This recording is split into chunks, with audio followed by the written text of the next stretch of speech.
निधीचा होणारा गैरवापर थांबवावा असा चक्क सरकारलाच घरचा आहेर माजी आमदार आणि रत्नागिरीचे भाजपचे नेते विनय नातू यांनी दिल्याचं पाहायला मिळतंय।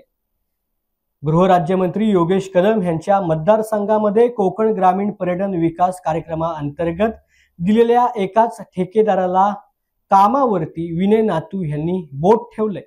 सरकारच्या GR प्रमाणे 5 ते 6 गावांना एक गट याप्रमाणे 3 ते 5 कोटी या मर्यादेपर्यंत कामांना मंजुरी द्यावी असा शासन निर्णय असताना केवळ जिल्ह्यामधील दापोली तालुक्यामधील एकाच गावामध्ये कोकण ग्रामीण पर्यटन विकास कार्यक्रम योजनेअंतर्गत 14 कोटीच्या कामांना मान्यता देण्यात आली। कंत्राटदाराच्या भल्यासाठी ही कामे केली जात आहेत, त्यामुळे चुकीच्या पद्धतीने होणाऱ्या निधीचा गैरवापर थांबवा आणि ह्या विषयाची सखोल चौकशी करून संबंधित अधिकारी यांना जबाबदार ठरा असं डॉक्टर विनय नातू यांनी मुख्यमंत्र्यांकडे निवेदनाद्वारे आवाहन केलं आहे।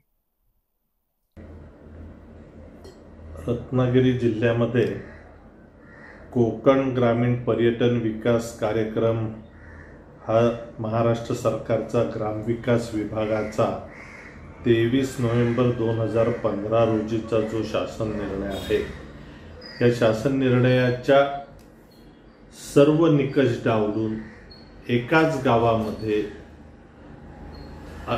कोट्यावधीची कामे मंजूर करून कंत्राटदारांच्या भल्याकरता काम केले जात आहे।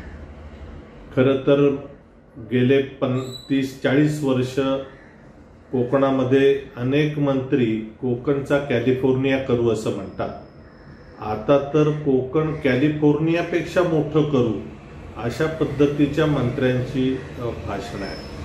आणि कोकण ग्रामीण पर्यटन विकास कार्यक्रमाचा जो शासन निर्णय आहे की ज्याच्यामध्ये 5-6 गावांचा समूह आणि 2 समुद्र किनाऱ्याची गावं साधारणतः 1 ते 3 कोटीपर्यंतचे प्रस्ताव असे दरवर्षी 5-10 गावातले प्रस्ताव बनवले गेले पाहिजेत की त्यामुळे कोकणातलं ग्रामीण पर्यटन वाढेल।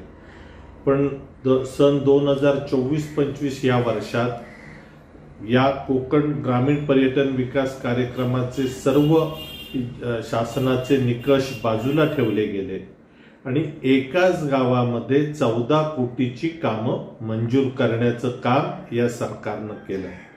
आता अर्थ आणि नियोजन विभागानं आणि पर्यटन आणि ग्रामविकास विभागानं याची चौकशी करण्याची आवश्यकता आहे की शासन निर्णयाप्रमाणे 5-25 गावांना जो फायदा झाला पाहिजे तो एकाच गावामध्ये फक्त कंत्राटदारांच्या भल्याची कामं करण्याचं काम सुरू आहे।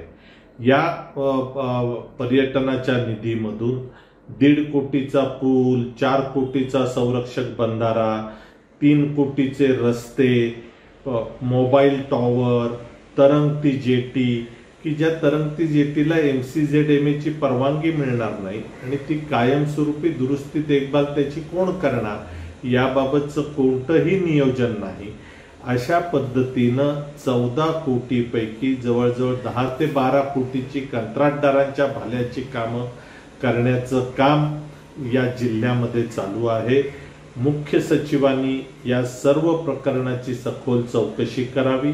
ही सर्व प्रशासकीय मान्यता ज्या चुकीच्या पद्धतीने दिल्या गेलेल्या आहेत त्याला स्थगिती द्यावी आणि आम्ही म्हणतो त्याप्रमाणे हे सर्व जर चुकीचं असेल तर 20-25 गावांकरता याचा उपयोग करून द्यावा आणि एकाच गावामध्ये कंत्राटदारांच्या भल्याची कामं करू नयेत। या पद्धतीचं सरकारनं काम करावं अशी विनंती आम्ही दोन्ही उपमुख्यमंत्री आणि मुख्यमंत्री यांच्याकडे पत्राद्वारे केलेली आहे।